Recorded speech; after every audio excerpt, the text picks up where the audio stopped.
Kemudian kedua memakai dirun, baju kurung putih. Nah, perempuan pakai baju, kurung laki-laki nggak pakai baju. 3 lapis saja laki-laki. Sama cawat sama surban itu pun tidak perlu. Karena Nabi tidak pakai surban. Nabi hanya dipakai 3 lapis. Kalau Bapak Ibu umroh haji, pakai ihram umroh itu kapak pun enggak. Ibu nih, jadi orang pakai umroh itu mudah itu Bu, lecet itu Bu, nggak boleh, batal. Karena memang tawaf pakai ihram itu mengingatkan bahwa kita akan dibungkus dengan kain putih seperti ini. Bahkan laki-laki pun kepala pun nggak boleh pakai. Betul? Nggak boleh. Makanya laki-laki cukup 3 helai lapis kain, cawat kalau perlu, apa itu tidak sampai keharaman gitu ya. Terus kalau memang pakai surban ya nggak apa. Kalau enggak pun enggak apa. Tapi tetap juga. Nah ibu-ibu badan 5 lapis, 1 izar, sarung mulai dari pusat sampai kaki. 2 dirun, baju kurung. 3 milhafatun, tutup kepala. Kan ada ikat ibu ya. Nah ini tutup kepala milhafatun. Ikat sebelum di kerudung ya Bu ya, ada ikatnya dengan kalau wilayah jauh. Nah kayak itu ada ikat. Lemangnya. Nah ini namanya milhafatun, khusus ibu-ibu. Kemudian keempat, himarun, kerudung. Nah itu setelah ikat ada kerudung. Memakai kerudung tanpa tutup kepala boleh. Langsung kerudung saja tanpa ikat loh. Boleh. Soalnya kalau pakai ikat juga, kemudian di kerudung lengkap, enggak. Ya Bu ya. Kain kafan 2 lapis untuk menutup seluruh badannya. Khusus perempuan, kain kafan 2 lapis untuk menutup seluruh badannya. Makanya ini disambung. Ini kita sambung jubah. Yang bagian bawah kita sambung jubah. Yang satu itu panjangnya yang menutup bagian bawah, yaitu menutup seluruh badannya yang diukur mulai dari kepala lebih dari 1,5 jengkal mungkin atau 2 jengkal.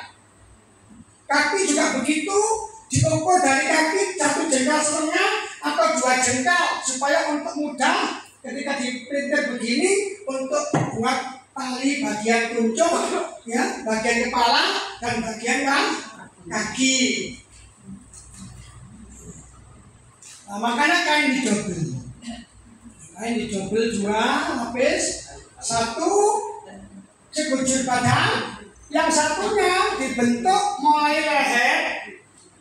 leher sampai mata kaki. Yang di atasnya paling bawah. Leher sampai mata kaki.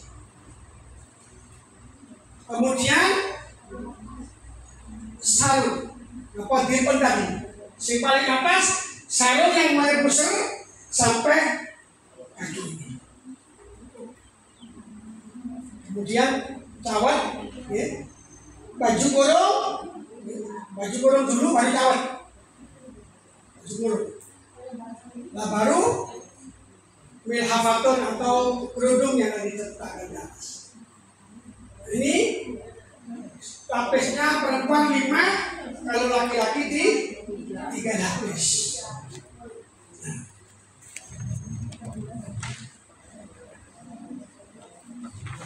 Itu nomor 17 cara mengkafani orang mati jangan dalam keadaan ihram atau haji umrah, maka dipakaikan ihramnya. Terus kain kafannya yang terbaik. Kain kafan itu kalau bisa yang nomor 1, ya. Jadi kain kafan yang terbaik yang nomor 1. Tur bersih, tur suci. Kain kafan harus suci, betul keterangannya. Berarti ibu-ibu tugasnya nanti mencuci kain kafan itu. Dicuci karena kain kafan dari pasar itu bersih belum suci, masih bersih belum suci. Terus bagaimana selama ini Pak Yai dari langsung dipakaikan, maka hukumnya masih makruh. Maka juga hukum kematian nanti kita bentuk tiap RT mungkin stok 3 yang sudah dibentuk, dikemas pakai plastik ya Bu ya, dikemas pakai plastik, dicuci, disetrika, kemudian dikasih lampet yang bagus, dimasukkan peserta plastik, ya masukkan kayak toko-toko pakaian itu ya, dimasukkan plastik, kemudian di dalamnya sudah ada kapur barus 2 saset, 2 wadah yang sudah ditumbuk halus. Ya, supaya nanti yang dibuat di air mandi sama yang di kain kafan, minyaknya 2, dalam masukkan juga minyak 1 untuk air mandi, untuk nyebokin, minyak nomor 1 untuk di kain kafan. Ya, kemudian cendana, kayu cendananya dimasukkan juga, sabunnya dimasukkan juga, samponya, semuanya peralatan mandi sudah dipakai, sudah dibentuk, sehingga waktu ada saudara kita meninggal tidak usah gunting-gunting dada-dada, sudah selesai tinggal pakai. Karena nanti kain gelondongan yang beli langsung dibentuk saja sudah. Tiap-tiap ini kan ada ya Bu ya, langsung dibentuk saja, dicuci, dipakai plastik. Nah, kalau dibiarin begitu saja, kalau kena air dia nguning-nguning, kotor dia, akhirnya nguning. Bukan nguning itu berarti najis, enggak, karena kena air kelamaan, akhirnya kain kafan jadi rusak. Kalau sudah dipakai, dicuci, disetrika dan sebagainya, maka meskipun ditaruh lama di lemari lingkungan, di almari, maka tidak akan apa-apa, tetap akan bersih. Petunjuk kelima, halaman 18, cara menggunakan minyak. Sebelum mayat diletakkan di atas kain kafan, terlebih dahulu kain itu digelar. Tiap-tiap lapis diberi kapur barus dan diberi minyak wangi, jangan ditetes-teteskan, tetapi cukup disapu-sapukan minyak wanginya. Minyak wanginya nggak boleh minyak wangi yang alkohol, Srimpi, Sambo. Minyak wangi yang asli, ya Bu ya, karena Sambo, Srimpi banyak alkoholnya. Alkohol itu najis ya, banyak-banyak. Kain kafannya suci kok dikain najis lagi ya Bu ya. Beli yang asli, yang mentahan, minyak wanginya. Ini jangan ditetes-teteskan, disapu-sapukan, 1 lapis disapu, baru kapur, baru lapis di atasnya disapu minyak wangi, baru kapur di atasnya kapur. Tiap lapis disapu minyak wangi yang bagus, minyak wanginya, kemudian kapur barusnya yang bagus. Ini yang ada benih-benih itu ya Bu ya, yang bagus kiloan itu Bu ya, ditumbuk sudah 10 kilo apa itu, tumbuk dia ya, lembut ya, halus. Nah kemudian semua disiapkan dipakai di dalam plastik itu. Jadi nggak ribut, nggak repot, sudah ada lain-lain semuanya sudah siap di sini. Ini harus kita seperti itu Bapak Ibu, supaya nanti kita nggak bingung. Setelah itu mayat baru diletakkan di atas kain kafan dan yang terlebih dahulu izannya dipakaikan yaitu sarung. Setelah izan baru lapis kedua dilengkapkan, ditentukan, kemudian lapis ketiga. Terus satu persatu lapis itu ya Bu ya. Pertama yaitu baju kurung lah ibu-ibunya, baju kurung dulu ditutup, ya. Baru kawat. Nah kawat, nama jalannya ini kawat. Sebelum kawat ditutup kapas dulu kemaluannya farjinya, kemudian ditutupkan. Ini yang pertama kali izannya, ini baju kurung baru izan. Nah setelah itu baru tangan yang sedekap ini dikasih diangkat, kasih kapas, nah kemudian di atasnya kasih kapas lagi. Kemudian ibu-ibunya bersewu, teteh juga ditutup kapas, tutup kapas. Ya. Kemudian pasang dibuatkan yang bagus, nutup. Dibuatkan kayak masker ya Bu ya, dibuatkan panjang kayak masker, tutup. Kemudian hidung dibuatkan kecil, ya Bu ya, hidung dibuatkan kecil, masukkan, buatkan kecil, masukkan. Mata jangan ditutup, sudah. Nah di sini kasih kapas begini, kasih kapas tutup kapas. Nah baru ikat dipasangkan. Baru kemudian kerudung. Ini urutannya dia. Baju kurung ditutupkan ketika main sudah ditaruh, baju kurungnya dimasukkan, kemudian cawat, kemudian lengkapi dengan kapas-kapas dulu semuanya, ya Bu ya. Terus kepala ini dikasih kapas dan ikatnya dipasang, dipindahkan ke belakang ya Bu ya. Nah kemudian baru kerudung. Nah di sini langkahnya di sini boleh si mayat itu dibedakin, ya Bu ya, boleh dibedakin, dirapikan biar cantik, biar cantik, dibedakin tipis-tipis ya Bu ya, yang rapi dirapikan. Ini sebelum dipasangkan kerudung ya Bu ya, dirapikan dulu. Terus rambutnya dikepang 3, jadi rambutnya perempuan dikepang 3, jadi kiri, kanan, yang satu dibun-bun dikepang 3, digelung 3, itu rambutnya. Ya Bu, kalau enggak ya disisir saja. Ya, tapi di sunnah digelung 3, satu diubun-ubun digelung 3. Itu.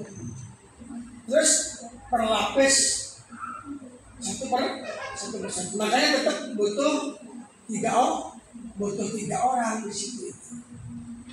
Supaya ada yang masukkan bagian kaki, tengah, palang rapikannya itu. Supaya bagus. Nah, kemudian sebelum menata kain kafan, talinya dulu dipasang di bawah ya Bu ya. Talinya hanya 3. Apakah boleh 5? Boleh. Ini penting ganjil. Kalau saya biasanya 3 saja cukup.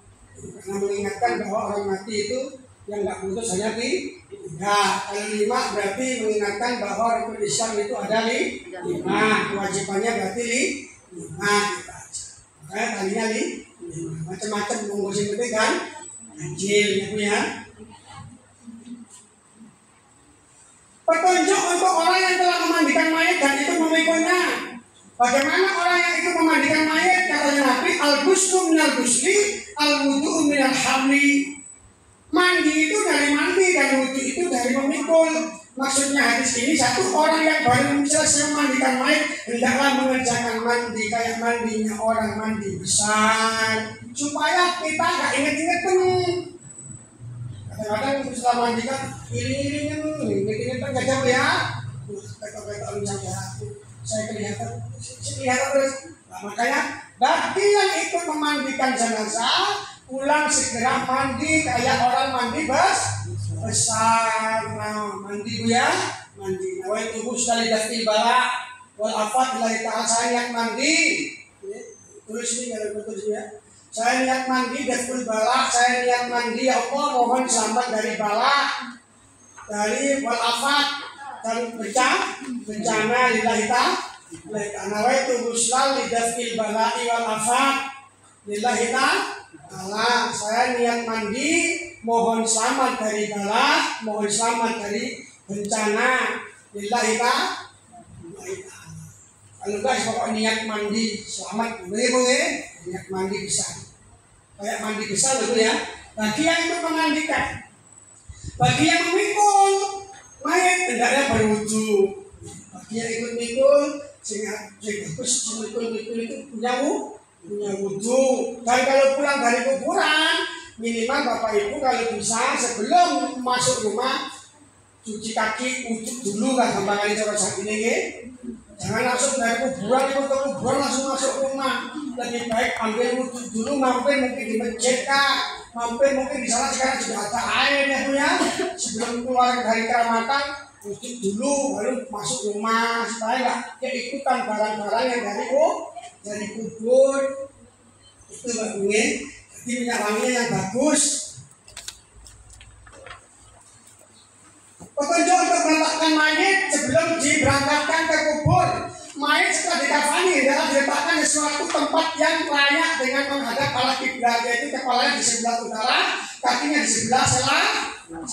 Mayit yang posisi seperti itu seandainya dibaringkan lambung kirinya, dia itu menghadap kiblat. Jadi setelah dikafankan, maka mayit ditaruh di tempat yang pantas, biasanya ditaruh di tempat pendosa, di tempat yang pantas, dihadapkan arah kiblat, yaitu kepalanya di utara, kakinya di selatan. Ada yang kata tulis di sini, kalau perempuan yang jarang dipakai, tapi Bapak Ibu harus tahu, sebenarnya kalau laki-laki kepalanya di utara, kakinya di selatan. Kalau perempuan sebenarnya sebalik, kepalanya di selatan, kakinya di utara. Tapi ini jarang orang melaksanakan, semuanya kepalanya di utara, kakinya di selatan. Cuman Bapak Ibu wajib tahu saja, seandainya kok pas lagi takziah di mana kita berangkat, perempuan kok kepalanya kok harus itu, Ibu nggak usah protes. Mungkin yang di situ pernah ngaji bab ini, gitu ya. Nah, nanti pahamannya seperti itu. Kemudian yang membedakan lagi untuk imam yang sholat jenazah, nanti ini kalau laki-laki di kepala lurusnya, kalau perempuan yang meninggal maka imam ada di tengah-tengah pusat, posisi imamnya. Ini yang membedakan, oh ini laki-laki perempuan. Laki-laki posisi imam ada di lurus kepalanya mayit, kalau perempuan imam ada di lurus pusatnya mayit. Ini yang membedakan, yang lain maka mengikuti saja. Atau sebaliknya kepala diletakkan di timur, kakinya di sebelah barat. Seperti ini seandainya mayat itu didudukkan, dia menghadap kiblat. Pokok mayat setelah dikafani, ditaruh ke tempat yang aman, dihadapkan di ya umumnya biasanya ya, kecuali pas masih nunggu ya Bu ya, malam, meninggalnya malam, nah posisinya bisa, kalau memang mau diarahkan di timur kepalanya, kakinya di barat monggo. Yang penting diarahkan di kiblat. Kalau memang meninggalnya malam masih menunggu, seandainya kok tetap di utara selatan ya nggak ada masalah. Dua ini yang diperbolehkan. Petunjuk orang yang mengelilingi jenazah atau waktu mengantarkan keberangkatan ke kubur. Nah, waktu mengelilingi jenazah, maka Kanjeng Nabi aksiru fil jenazah qaulan la ilaha illallah. Ini tahlil berarti. Makanya ini ayat bagus. Ibu-ibu sholawat kalau ada orang meninggal, mungkin mulai sekarang kita gerakkan bersama-sama, biar kita lihatkan aswajah kita, Ahlussunnah wal Jamaah kita. Mungkin proses ketika jenengan takziah, ayo mulai ini dibiasakan, tidak hanya naruh sesuatu pulang ya punya kayak di Jawa itu. Kalau di Jawa itu kalau ada orang meninggal betul-betul ditungguin sampai saudara kita yang meninggal ini sampai betul-betul sudah berangkat ke kubur baru pulang. Repot bagaimanapun ditinggalkan itu. Saking kepingin hormat datang orang mati. Kenapa? Karena sudah ngerti pahalanya. Pahala kita takziah ikut mandikan satu gunung Uhud emas, ikut mengkafankan satu gunung emas, ikut menyelatkan satu gunung emas, ikut menguburkan satu gunung Uhud emas. Nanti kita dapat 4 gunung Uhud emas. Seandainya itu dikasihkan sekarang, takziah saja sudah kaya. Mina ada? Iya. Coba langsung dikasihkan jenengan ikut mandi langsung dapat emas gunung Uhud. Itu kira-kira jenengan membawanya bagaimana? Langsung kaya jenengan. Beruntung dunia ini tempatnya aman, bukan tempatnya panennya aman. Tempat beramal saja dulu dunia ini, baru ketika mati al-qabru, kuburan itu adalah petinya amal. Jadi kuburan itu petinya amal, makanya ketika sudah mati langsung amal-amalnya berdatangan mendampingi sifu. Aku sedekahmu, aku sholatku, aku jariahku, aku inimu, semuanya aku sendiri-sendiri sana. Sehingga kita banyak temannya baik-baik juga. Yang jelas-jelas juga begitu. Aku mabuk-mabukmu, aku jahatmu, atau sering merangkuli semuanya. Ya kayak kita dirangkuli orang banyak itu ya. amal kita itu nanti di sana nyambut kita. Sing api ya disambut amal baiknya, sing elek ya disambut maklapir. Ini berbanyak dari lain. Nah, kapan ini ibu-ibu inisiatif tentang ini di RT 7 ada saudara kita meninggal, berarti ketua jamaah muslimah sholawat di RT 7 inisiatif kapan itu? Baca, diajak, ayo kita tahlilan, baca yasin atau baca tahlil ya Bu ya, yasin tahlil. Kapan waktunya?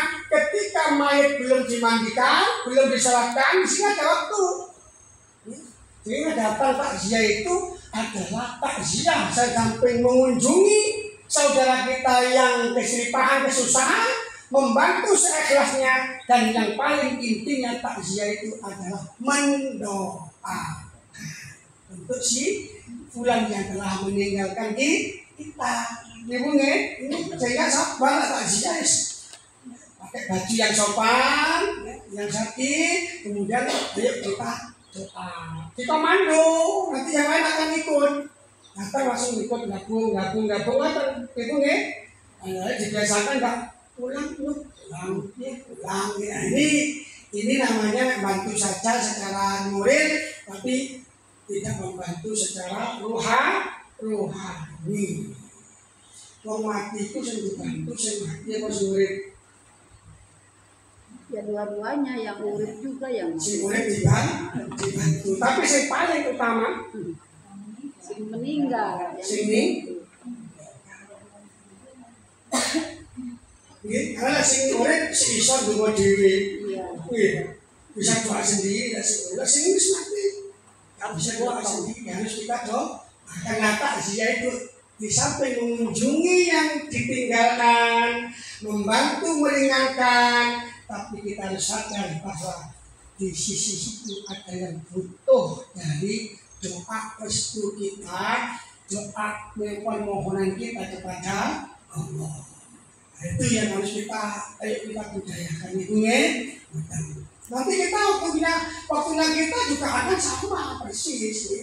Waktunya kita akan didoakan orang banyak. Waktu ada meninggal pulang. Nanti waktunya kita ya habis mulai kabeh. Ada yang doakan. Karena tandurannya seperti itu. Saya tanyakan sini sebelum saya jenazah. Iya, monggo. Masalah kain kafannya tadi itu digunting sebelum ada orang meninggal, kayak apa ukurannya itu Pak? Dibuat ukuran umum. Ya, insya Allah dibuat ukuran umum, berarti yang paling bawah itu kita buat 2 meter. Buat 2 meter yang paling bawah. Yang kita jebol. Berarti 4 meter. Karena dibuat disambung ya Bu, dijahit ya Bu ya. Berarti 4 meter bagian bawah.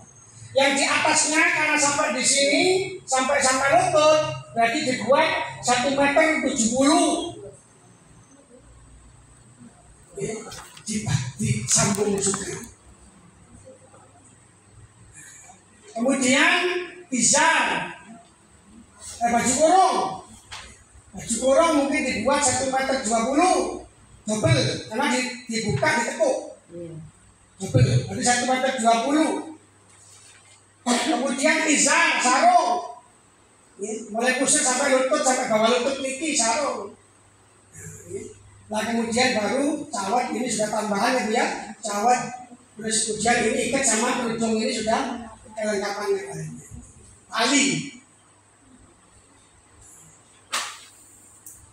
kain kafan yang baik ya Bu ya, yang terbaik nomor 1. Bagaimana hukumnya juga disiapkan? Ya apa-apa, saya sudah siap. Milik saya itu sudah mulai 2012 sampai sekarang. Ini tak belikan kotak dari Jati, ini tak tutup, malam Jumat tak turunkan, tak baca kalian sini sampai 3 kali sampai 7 kali. 10 kali. Ya Allah, nangis ya. Pakaian saya ini akan dipakai nanti ya. Harta saya nggak akan saya bawa ya. Mobil saya nggak akan saya halang di mobil. Tanah saya nggak akan saya bawa ya. Maka hartaku yang suci, yang dari keringatku sendiri, yang nggak minta pada anakku, aku siapkan dan barokahnya Yasin mudah-mudahan nanti membungkus tubuhku awet sampai akhir ya. Taruh lagi itu boleh daripada nanti mati anak ini ya. Mas sampai ditentukan daftar mama. Wah, aku dia apa gitu gue? Aku iri-irian kan? Sekarang kita punya uang baku, mungkin beli baju ukuran 1 meter 1 juta bisa meterannya yang mahal. Tapi kain kafan perlu kita pikirkan sendiri meskipun di rukun kematian sudah ada. Alangkah baiknya kalau kita siapkan sekarang. Dicuci ya Bu ya, dicuci sendiri ya Bu, disetrika sendiri, minyak wanginya berikan yang 1 juta 2 juta. Jangan sendiri, minyak wangi saya itu 5 juta. Minyak wangi saya itu 5 juta. Syekh Solihin namanya, ya Bu ya.